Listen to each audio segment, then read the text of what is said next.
c'est l'heure de la grand-messe.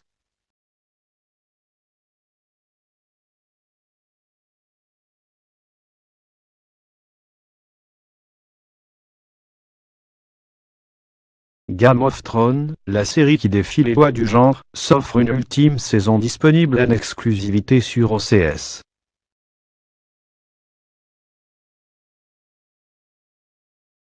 Bouquet final pour les uns, chronique d'un deuil annoncé pour les autres. Sous ces airs de fable gothique, décryptage d'un phénomène ultra-moderne, intergénérationnel et planétaire en compagnie de ses acteurs principaux, rencontrés à Londres.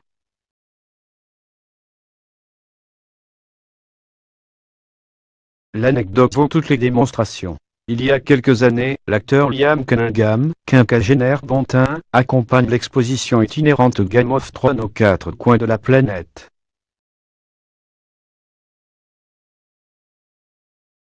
Dans la série, il est Serdavo, l'ordre moral fait homme au milieu du chaos.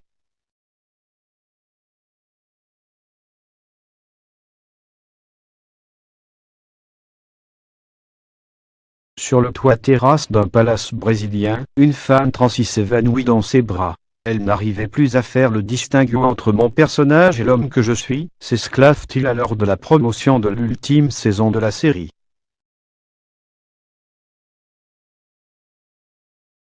Lire aussi. Game of Thrones. Les 5 fins possibles.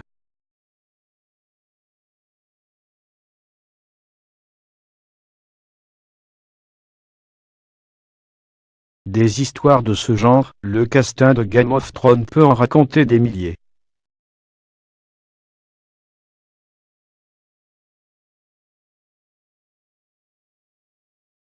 En 8 ans, le choc s'est hissé au stade de phénomène sans précédent.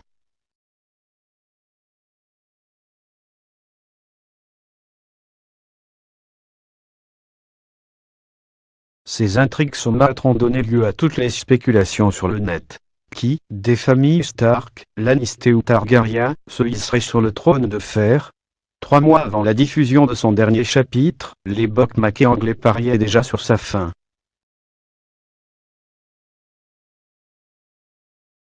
Les raisons d'un tel culte. Le sexe, la violence et mais pas seulement, explique le comédien Richard Dormé, alias Beric Dondarrion.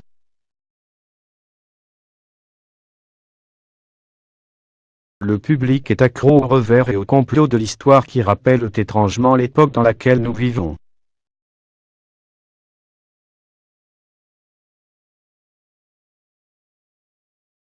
Amorcée avant le mouvement Schmeto, elle a anticipé, jusqu'à en devenir l'une de ses émanations les plus flagrantes, avec des filles très affirmées, fluides dans leur sexualité, qui n'hésitent pas à ferrailler pour faire valoir leurs droits.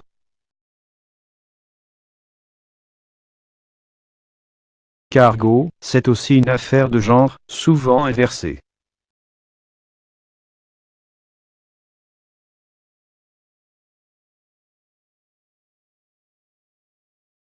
Les hommes y ont des failles.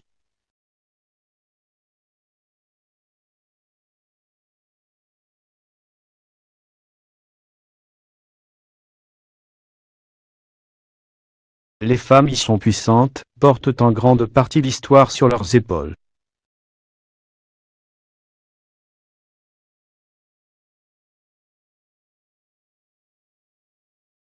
La Britannique Gwendoline Christie, qui joue Brienne de Tarth, le confirme du haut de son 1,91 m. L'histoire originale n'avait rien de conventionnel.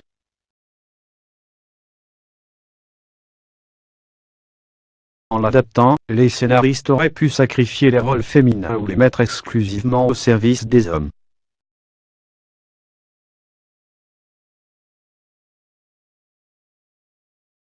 Dieu merci, ça n'a pas été le cas.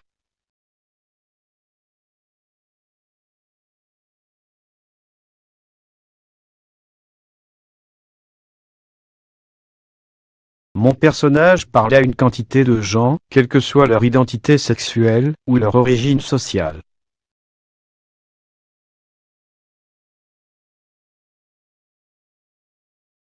On m'a toujours dit que je ne ferais pas carrière à cause de mon physique.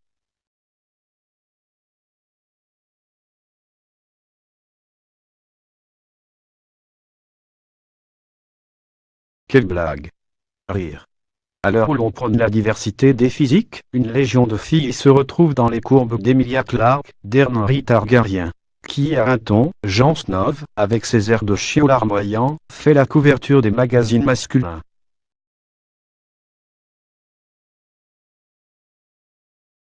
Internet a permis cette diversification des personnages, souligne Vandoline.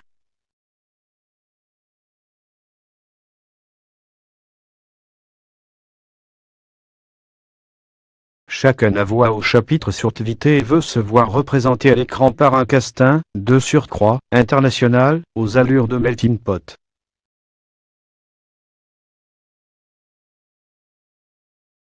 L'un des propos de la série. Refuser sa condition.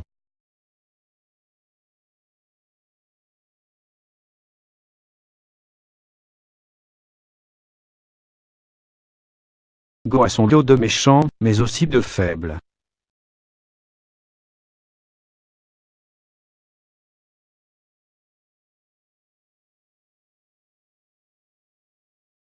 Les parias y sont rois, les anonymes aussi.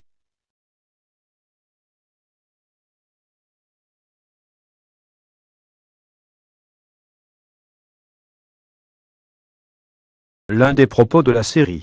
Refuser sa condition.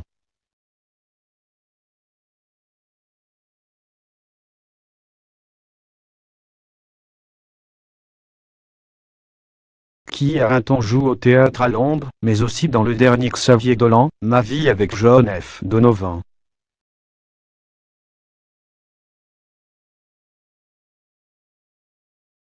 L'Américain Peter Dinklage, Tyrion Lannister, 1,2 mètres sous la toise, a également participé, dans un tout autre genre, au drame familial Treby-Board.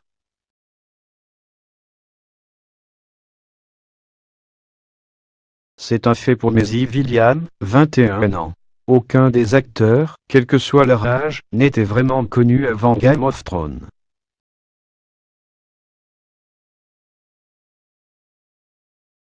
Ça nous a tout mis sur un même pied d'égalité.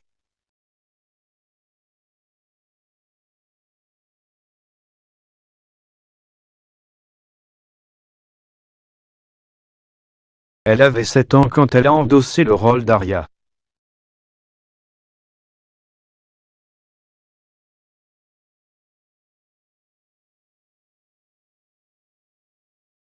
Voir son nom épinglé au générique du Chauve, c'est un Graal, convient Liam Cunningham.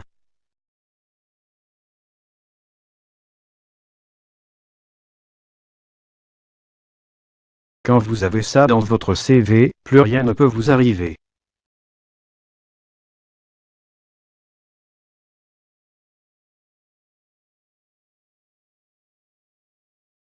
Sur le plateau, il est aussi beaucoup question de mentorat, autre notion très en vogue, qu'ils soient prodigués par les années ou leurs cadets.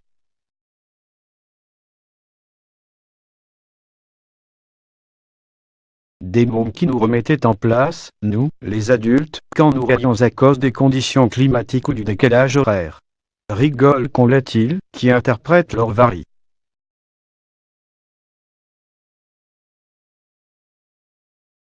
Sophie Turner, alias Sansa Stark, 23 ans, affirme avoir énormément appris des créateurs de la série, DB.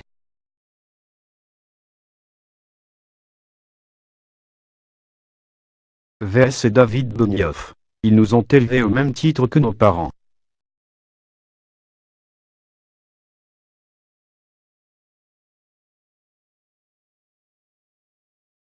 J'ai appris à ne pas tout accepter, Hassan Mezi.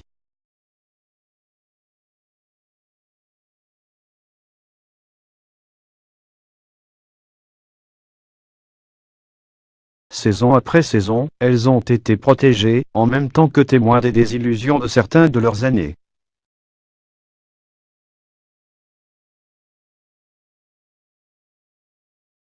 J'ai appris à ne pas tout accepter, Hassan Mezi.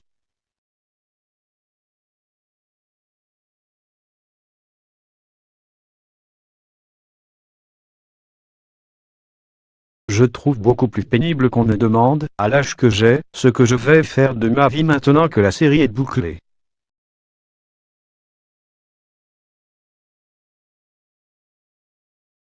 J'ai tout mon temps, non? Sophie Turnet, de son côté, n'hésite pas à souligner qu'elle a été payée 3 fois moins que Rinton.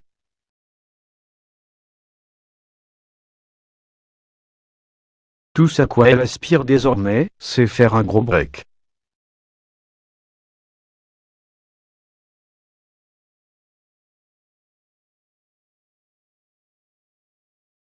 Ou devenir flic.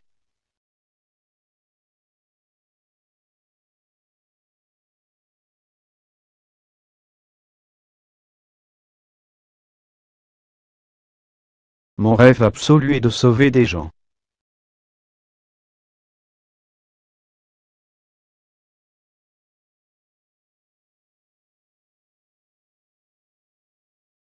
À moins qu'elle ne se métamorphose en porte-parole LGBT. Fiancée au chanteur Jay Jonah, elle a récemment évoqué sa possible bisexualité à la presse américaine.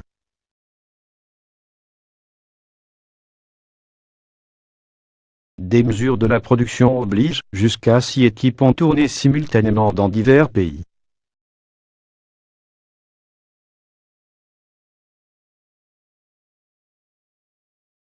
Pièce de résistance de la saison 6, le réalisme de la bataille des bâtards continue de marquer les esprits.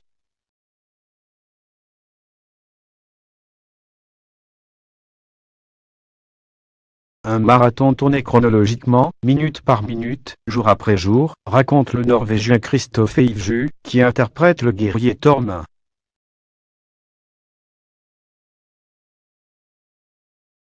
Vous commencez l'épée en étendard.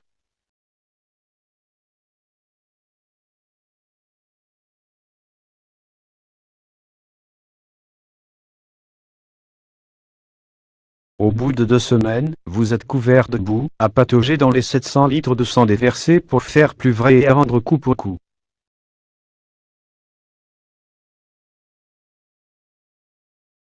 Sur la dernière saison, une autre scène de castagne aurait nécessité 55 jours de tournage consécutifs.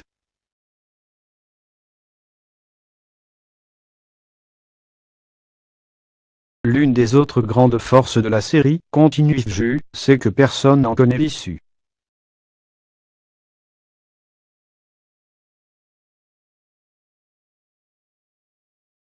J'étais dans le camp des méchants avant de devenir un type cool.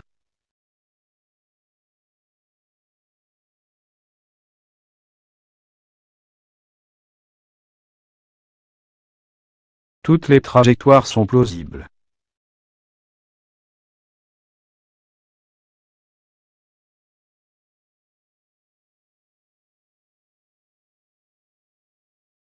Avec sa production à 80 millions d'euros, ses 6 épisodes d'1 heure à 1h20, ce dernier chapitre s'annonce paroxystique.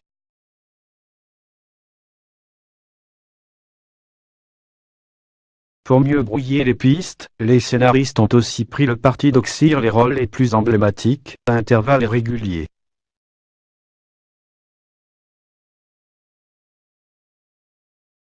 Il fallait être dingue, ou très sûr de soi, pour oser un tel pari, rigole Liam Cunningham.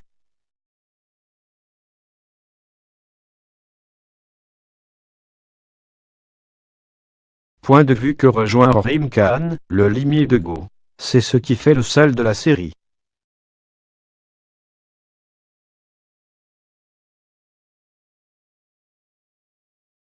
Au tout début, j'étais un personnage de seconde zone, quasi muet.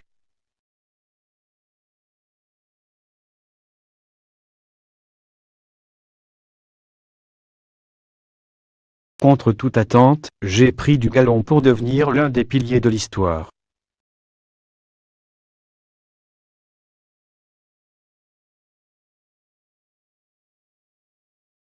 Je regrette juste de ne pas avoir eu une toute petite scène de sexe comme tout le monde.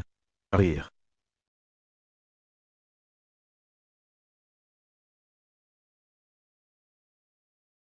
Avec sa production à 80 millions d'euros, ses 6 épisodes d'1 heure à 1h20, ce dernier chapitre s'annonce paroxystique.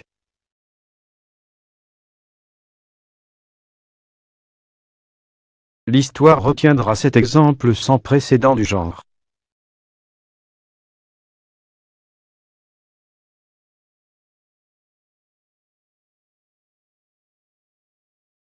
Générationnel, le show aux 73 épisodes laissera d'innombrables fans orphelins, en même temps qu'il hissera ses comédiens au sommet de la pop culture.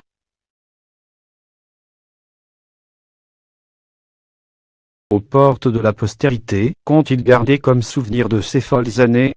Des chaussettes de laine bien épaisses, confit Caris vantant Mélisandre.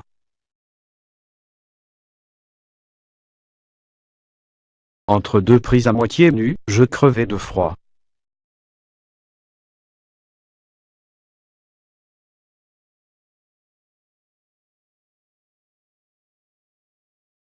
Les acteurs de Game of Thrones sont des gens comme les autres.